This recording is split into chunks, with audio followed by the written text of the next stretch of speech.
Salut tout le monde, j'espère que vous allez bien. Donc aujourd'hui, nouvelle vidéo zapping. Aujourd'hui les amis, on tourne sur X, se regarder encore énormément de séquences. Comme d'habitude, on ne perd pas de temps, petit like pour la force, petit commentaire pour le référencement. Et ceux qui sont sur téléphone, merci de booster cette vidéo.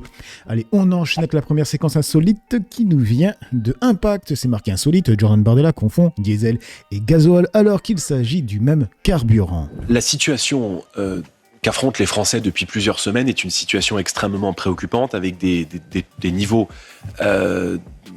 à la fois au diesel et au gasoil qu'on n'a jamais connus depuis de très nombreuses années.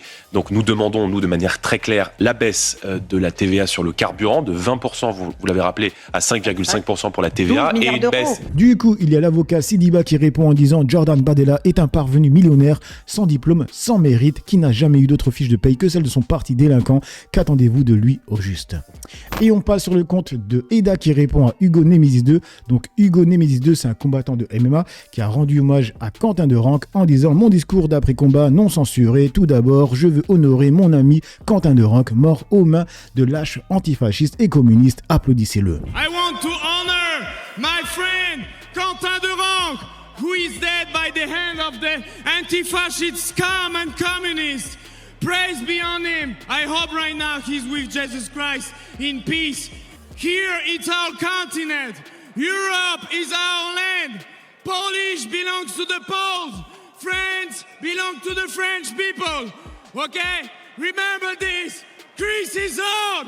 Here is Poland. Defend your land. Don't trust the politician.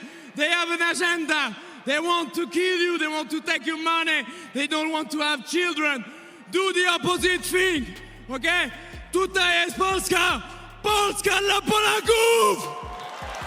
Et du coup, il y a Eda qui répond donc en disant « Ici, c'est la Pologne », tout en rendant hommage à un nazi qui a fait l'apologie du mec qui a massacré des millions de Polonais. C'est tellement des bouffons, ces mecs. Mort de rire. Du coup, on passe sur le compte de Alice Cordier qui souhaite un bon anniversaire à Sarah Knafo.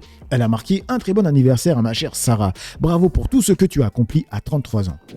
Alors là, on peut dire qu'il y a du front sur la photo. Il y a du front. Que nous dit le peuple dans les commentaires? Elle a fait quoi? Légende, comparaison n'est pas raison, alors qui fait front ici? C'est autre chose que ces crasseuses gauchistes. Un jaune et une cacahuète, l'apéro est servi, juste pour savoir, elle accomplit quoi? Jean-Baptiste qui dit « Ce qu'a accompli Knafo à 33 ans, c'est d'avoir mis dans son lit un multicondamné pour divers délits, connu à l'enfance, qui pourrait être son père et lui a fait croire qu'ils entreront à l'Élysée. Avec Zemmour maquillé au naturel, elle ne sera jamais première dame de France. » Bref, du coup, on enchaîne avec John DeLorean qui partage une séquence de Gabriel Attal, en tout cas un TikTok de Gabriel Attal, c'est même de son TikTok, c'est marqué. Donc il a dit Gabriel Attal est en train de manipuler les jeunes, de faire semblant qu'il va faire quelque chose pour avoir leur attention dans un but de communication pour 2027. Il était ministre de l'Éducation et Premier ministre, il n'a jamais rien fait, rappelez-le. Oh là là, mais quel malheur! Il y a quelques semaines, je vous avais demandé de m'envoyer vos emplois du temps parce que je C'est devenu des influenceurs. travaille sur la question des rythmes scolaires. Vous avez été plus de 10 000, on analyse tout ça avec mon équipe. C'est vrai qu'il y a des choses qui sont incompréhensibles. Bon, clairement, beaucoup de 8h, 18h, parfois tous les jours, mais parfois avec des trous pendant 3, 4, 5 heures au milieu de la journée. Continuez à nous envoyer vos emplois du temps, on va en tirer des conclusions pour mieux organiser et réorganiser les rythmes scolaires pour évidemment favoriser l'apprentissage de chacun. Ouais. Du coup, on enchaîne avec Shelby et là c'est avec Tanguy et c'est marqué sur Sud Radio ce matin, fake news de Tanguy du Front National qui arrive à dire en votant avec les macronistes contre toutes les avancées sociales que son parti est celui des ouvriers, des employés et des professions intermédiaires. Franchement, il faudrait rappeler à chaque fois aux gens ce que le RN vote à l'Assemblée nationale. Au sein de ceux qui sont, quand même, vous parliez des salariés à l'instant, proches des salariés, que sont les syndicats qui sont importants en France, ont du mal aussi à accepter de vous parler. Donc c'est sympathique de faire de la communication autour, mais est-ce que vous arrivez à être crédible? Oui, enfin déjà c'est beaucoup les journalistes qui font de la communication autour. Moi on m'appelle toute la sainte journée pour réagir à tout ça et créer aussi des histoires parisiennes. Donc c'est pas non plus le Rassemblement national qui en parle autant. Les syndicats de salariés c'est très intéressant parce que c'est exactement ce que je vous disais entre la base et certaines élites. Le Rassemblement national c'est le premier parti des ouvriers, jusqu'à 70% à certains scrutins. C'est le parti des employés, c'est le parti des professions intermédiaires, et donc on parle avec la base. Et du coup, dans les commentaires, il y a une personne qui a dit Attal président et Tanguy première dame, ça vous tente? Là, c'est un commentaire qui pourrait être apparenté à de l'homophobie, vu qu'il est tacle par rapport à leur orientation sexuelle. Je fais confiance aux escrocs du RN. Non merci, je vote RN.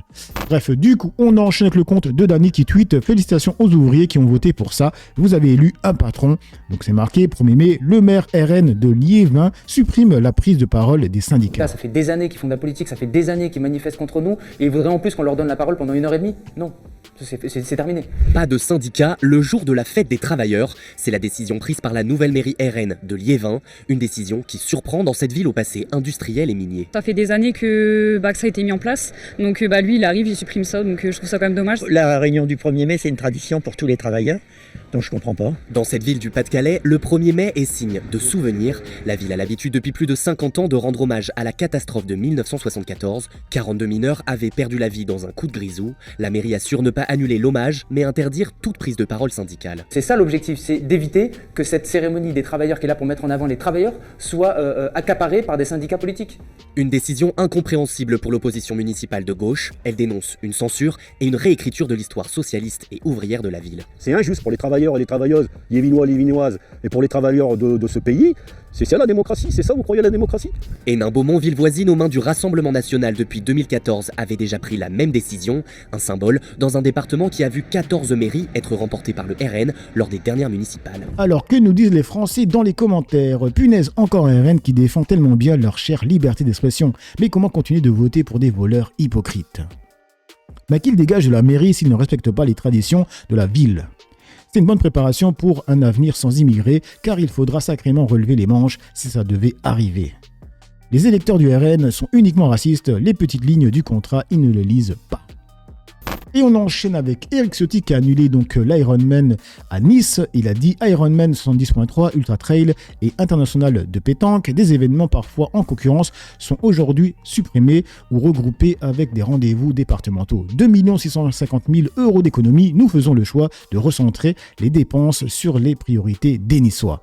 Et du coup, il y a Crinière de Feu qui lui répond en disant le 70.3 de Nice, c'est 6 000 athlètes du monde entier qui vont rester une semaine au moins. C'est 40 000 suiveurs sur place. Ce sont des centaines de milliers de téléspectateurs. Les retombées économiques sont énormes. La visibilité est mondiale. La mesure est incompréhensible.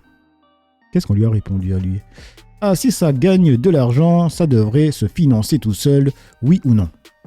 Ça s'appelle un investissement. Pourquoi les villes françaises se battent-elles pour recevoir le Tour de France alors que ça coûte une blinde ?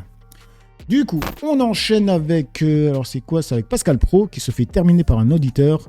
En tout cas, il est en PLS face à lui. Et de Salsa, c'est marqué « Ce soi-disant journaliste, franchement, c'est un clown. » Il y a une tradition française, des mœurs françaises, une coutume française. Tradition, arrêtez, c'est fini, on a un pays laïque. Arrêtez vos traditions. On peut pas s'entendre puisque... De quelle tradition vous parlez, monsieur Praud ? De quelle tradition vous parlez ? Eh bien, les traditions, cher monsieur, c'est qu'aujourd'hui encore... Quand les femmes n'avaient pas de compte bancaire, c'est cette tradition-là que vous parlez, monsieur Praud ? Monsieur, Quand les femmes n'avaient pas le droit de voter ? De quelle tradition vous parlez ? Écoutez, la tradition française, je vais vous citer un exemple très simple, c'est qu'il y a beaucoup de gens qui ne vont pas à l'église tous les samedis, tous les dimanches, et qui, lorsqu'ils meurent, se font enterrer dans une église. Voilà, les obsèques religieuses. Ça s'appelle une tradition. Vous avez un chiffre ? Vous avez un chiffre ? Oui, écoutez, monsieur. Moi, j'en ai assez de parler. Écoutez, moi, vraiment, on peut pas parler. Voilà. Il y a des gens avec qui on peut pas parler. Donc, Kevin, je vais vous laisser parce que, évidemment, que j'ai pas de chiffres. Je vais vous laisser parce que j'ai pas d'argument, c'est ça le truc en fait. Mais accepter le débat de quoi, monsieur ? Tous les gens qui sont décédés, je connais beaucoup de gens qui sont décédés, je dirais que dans 8 cas sur 10, je suis allé dans une église. C'est très très rare que j'ai fait des enterrements laïques. Donc ça s'appelle une tradition. Mais je pourrais vous en citer de multiples des traditions. La tradition et les mœurs françaises, ce n'est pas... Donc ces chiffres, c'est sa vie privée. Voir une femme couverte des pieds jusqu'à la tête sur une plage. Voilà, ça c'est pas une tradition française. Comme quand j'avais 18 ans, les filles elles étaient topless sur les plages. Voilà, ce qui se passait, c'est une forme de liberté française. Voilà comment je conçois la société. Donc c'est ça pour lui les traditions, c'est d'avoir des filles topless sur la plage. Du coup, j'ai demandé à ChatGPT, as-tu des chiffres des cérémonies religieuses lors des enterrements en France pour des personnes qui ne sont pas croyantes et aussi ceux qui sont croyants et aussi global. Bref. Et il m'a dit plein de trucs. Bon, on va aller dans le résumé. Conclusion. Il a dit, il n'y a pas de chiffre exact, croyant vs non-croyant, aux enterrements, mais on observe que la majorité des obsèques en France sont aujourd'hui non religieuses. même parmi les croyants, beaucoup choisissent une cérémonie laïque. Et du coup, moi je savais pas c'était quoi une cérémonie laïque, je lui ai demandé.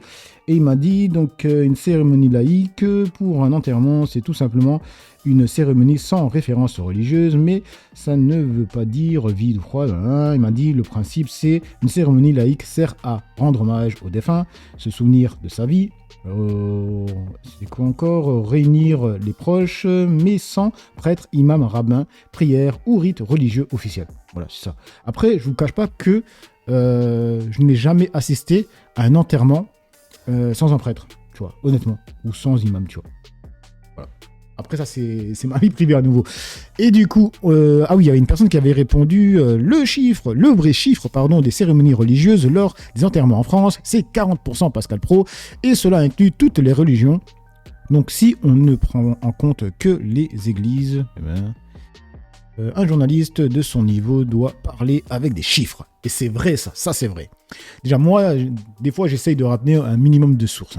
Bref, du coup on enchaîne avec Les Spectateurs, c'est marqué Robert Ménard, partisan pro-israélien, réagit à l'assassinat de la journaliste au Liban. Il dit « Je ne suis pas sûr que l'armée israélienne tue volontairement des journalistes ». Avec tous les journalistes qu'ils ont tués, on peut se poser les questions. C'est le seul pays du Moyen-Orient où la presse est libre. Bon. Et du coup, il y a Fillon de Souche qui répond en disant « Entre 207 et 235 journalistes palestiniens assassinés par Israël depuis le 7 octobre 2023, selon les sources. » Et les sources sont là. Donc voilà.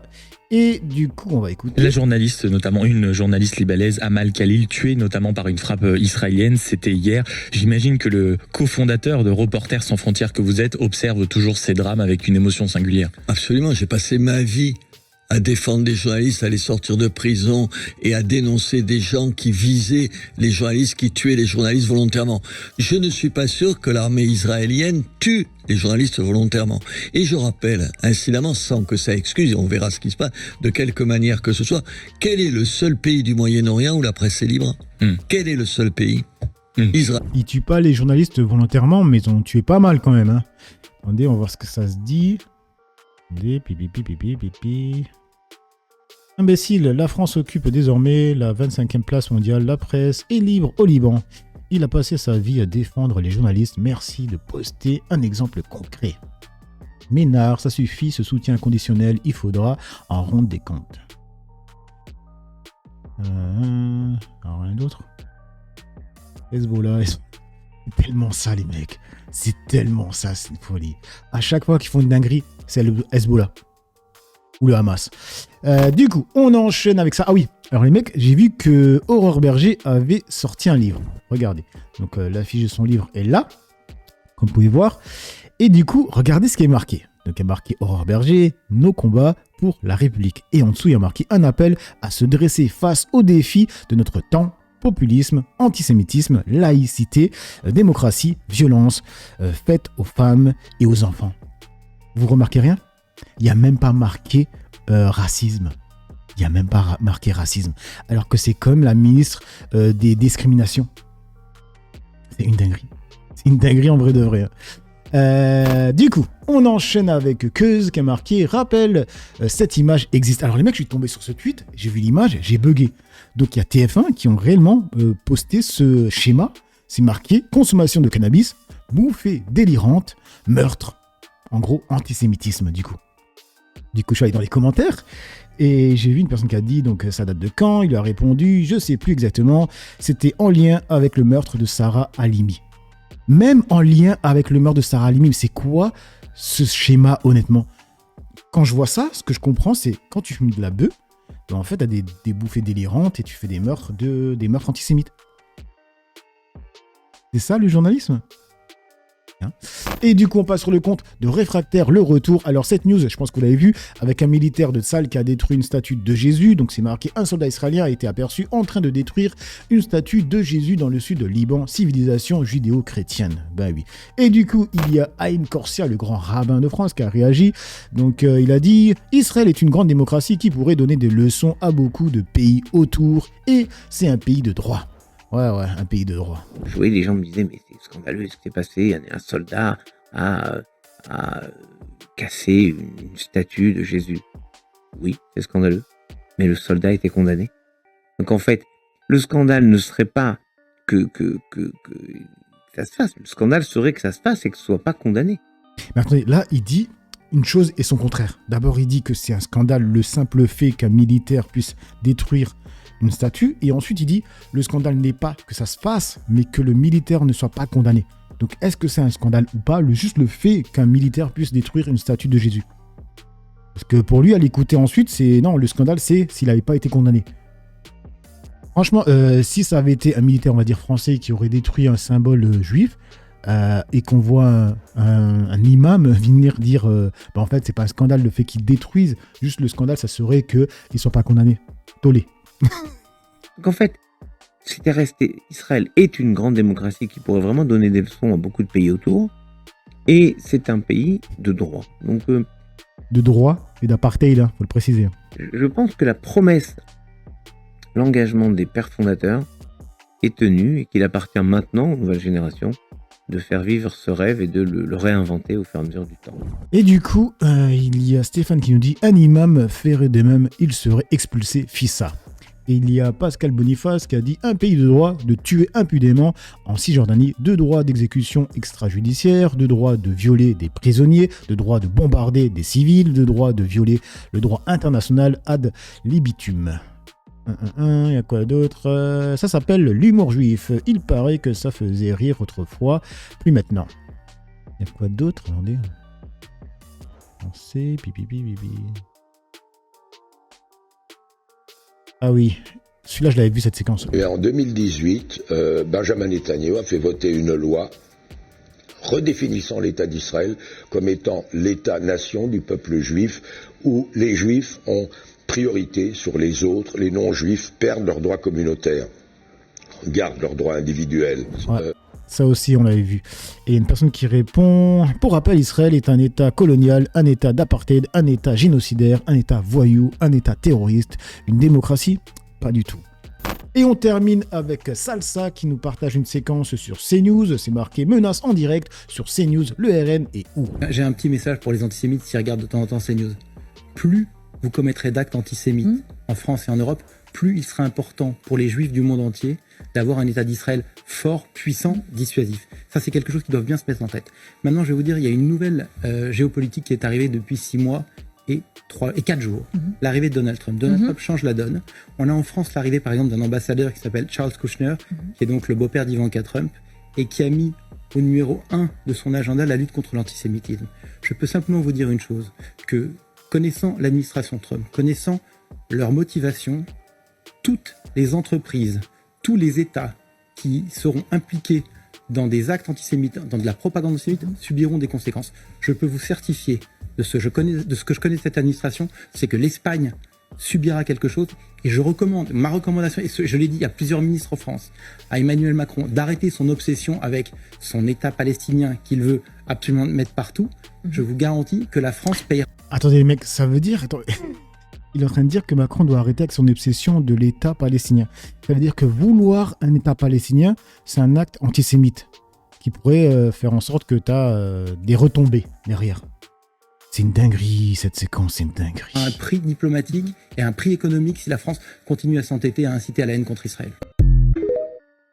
Du coup, ça nous dit quoi dans les commentaires? Bon, il y en a 2, je vais lire celui-là. Il va falloir que Donald Trump commence par mater les citoyens américains anti-Israël qui n'en peuvent plus de se faire humilier de manière répétée depuis 2 ans et découvrent chaque semaine de nouveaux cadavres dans leur placard attribués à tort ou à raison à leur plus grand allié. Bref, donc voilà les amis pour cette petite vidéo zapping réaction. Dites-moi ce que vous en pensez dans l'espace commentaire, dans la joie, la bonne humeur, sans insulte comme d'habitude. N'oubliez pas le petit like pour la force, petit commentaire pour le référencement et ceux qui sont sur téléphone, merci de booster cette vidéo. J'ai assez parlé pour le peu que j'ai parlé à vous décrire. Tout le monde.